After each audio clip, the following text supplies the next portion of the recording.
السلام علیکم ورحمۃ اللہ وبرکاتہ۔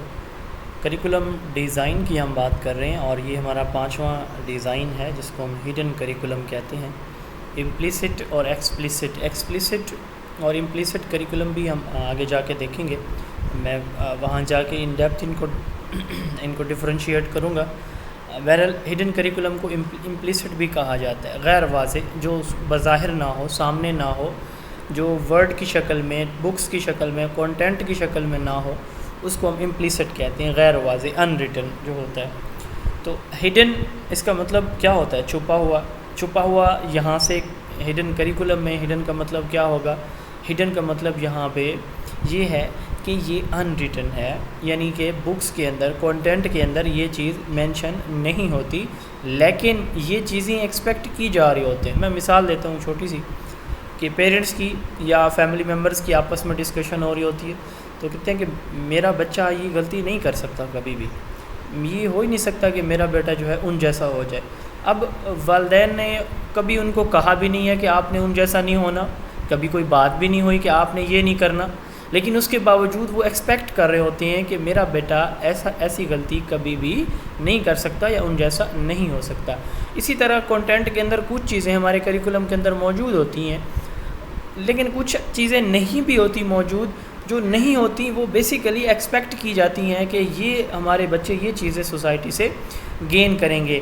ان ریٹن، یہ social rules, expectations of behaviour that we all seem to know but were never taught. بائپر نے کہا کہ یہ ان ریٹن سوشل رولز اور ایکسپیکٹیشنز ہیں جو ہم بچوں سے ایکسپیکٹ کر رہے ہوتے ہیں، لیکن ان کو کبھی پڑھایا نہیں جاتا۔ مثلا کہ فرض کریں کہ سوسائٹی کے اندر سچ بولنا ہے، ایمانداری سے پیش آنا ہے، دوسروں کی جو ہیں ان کے نظریات، ان کا ہم نے خیال رکھنا ہے، تو یہ چیزیں ڈائریکٹ کریکولم کے اندر شامل نہیں ہوگی، انڈائریکٹ اس سے ریلیٹڈ کنٹینٹ ہوگا لیکن ڈائریکٹ نہیں ہوگا۔ تو بچوں سے ایکسپیکٹ کیا جائے گا کہ چھوٹی سی چیز وہ جو اسکول میں دیکھیں وہ اس کو لارجر لیول پہ اپلائی کریں اور اپنے بیہیویئر میں وہ چیزیں وہ ڈپکٹ کریں۔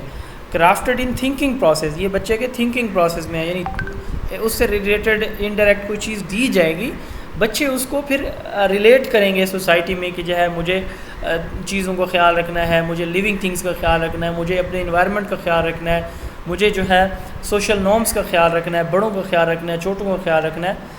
تو یہ تھنکنگ پروسیس میں یہ شامل ہوتا ہے۔ ان ریٹن ہے، crafted in thinking process of learners, it is unwritten, unofficial and often unintended lessons, values and perspective that student learn in school۔ بچے اسکول کے اندر اس سے مثلا ایک بچے نے دیکھا کہ ٹیچر جو ہے وہ ایک جگہ پہ بیٹھا ہوا ہے، تو چیئر کوئی ایکسٹرا نہیں پڑی ہوئی، ایک اور ٹیچر آتا ہے تو وہ اٹھ کے کھڑا ہو جاتا ہے، اس کو جگہ دے دیتا ہے، ٹھیک ہے۔ اب یہ بچہ دیکھ رہا ہے، اس کو پڑھایا نہیں جا رہا، لیکن اس نے آبزرو کیا تو اس نے یہ چیزیں سیکھ لی ہیں۔ تو اسکول کے اندر اس طرح کی جو چیزیں سیکھتا ہے بچہ کلاس روم کے اندر، اسکول کے اندر، ایکٹیویٹیز میں، جو کچھ بچہ سیکھتا ہے اس کو ہم کیا کہتے ہیں؟ ہڈن کریکولم کہتے ہیں۔ For example respect for others peoples opinion, دوسرے جو اسٹوڈنٹ ہیں ان کی اوپینینس کا احترام کرنا، یہ بھی ہڈن کریکولم کی ایک مثال ہے۔ 0332805590 0332805590 یہ واٹس ایپ نمبر ہے۔ اگر آپ نے یہ بک زون آف ایجوکیشن منگوانی ہو یا میری آن لائن کلاسز کا حصہ بننا ہو تو آپ اس پہ اپنا نام اور ایڈریس جو ہے وہ میسج کر کے اپنی رجسٹریشن کرا سکتے ہیں یا بک وصول کر سکتے ہیں۔